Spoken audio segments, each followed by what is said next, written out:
దేవుడైన యెహోవా ఎదుటికి రాకుండా తోట చెట్ల మధ్యను దాగుకొనగా. ఆదికాండం 3:8. ఇది ఎంత హాస్యాస్పదం!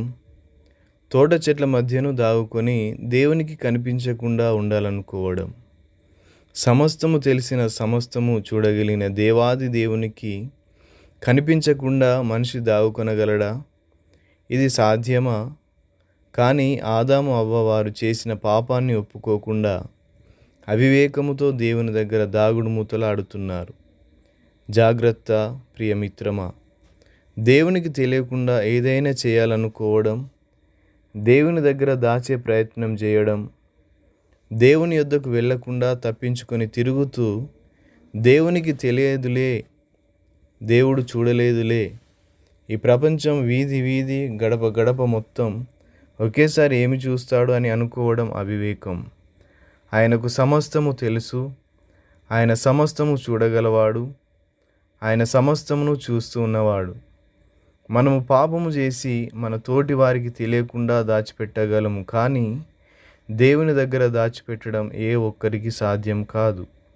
నీ యొక్క ప్రతి ఆలోచన, నీ ప్రతి తలంపు, నీ ప్రతి పని దేవునితో ధైర్యముగా పంచుకో. నీ బలహీనతలన్నీ ఆయనకు తెలుసు. నీ బలహీనతలో సహాయము చేయగలవాడు కేవలం క్రీస్తు మాత్రమే. ఒకవేళ తెలుసో తెలియకో పాపానికి చోటు ఇస్తే భయపడి దేవునికి కనిపించకుండా దాక్కునే ప్రయత్నం చేయవద్దు. అది నీ వల్ల కాదు. కావున వెంటనే దేవుని యొద్దకు వెళ్ళి క్షమాపణ వేడుకో. నిన్ను క్షమించడానికి ఆయన సిద్ధముగా ఉన్నాడు. నేను కూర్చుండుట, నేను లేచుట నీకు తెలియను.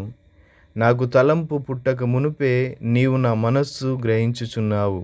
కీర్తనలు 139:2. నేను పిండమున యుండగా నీ కన్నులు నన్ను చూచెను. నియమింపబడిన దినములలో ఒక్కటైనా కాక మునుపే నా దినములన్నీ నీ గ్రంథములో లిఖితములాయెను. కీర్తనలు 139:16. నాకు కనబడకుండా రహస్య స్థలములలో దాగగలవాడెవడైనా కలడా? ఇర్మియా 23:24. Thank you. God bless you.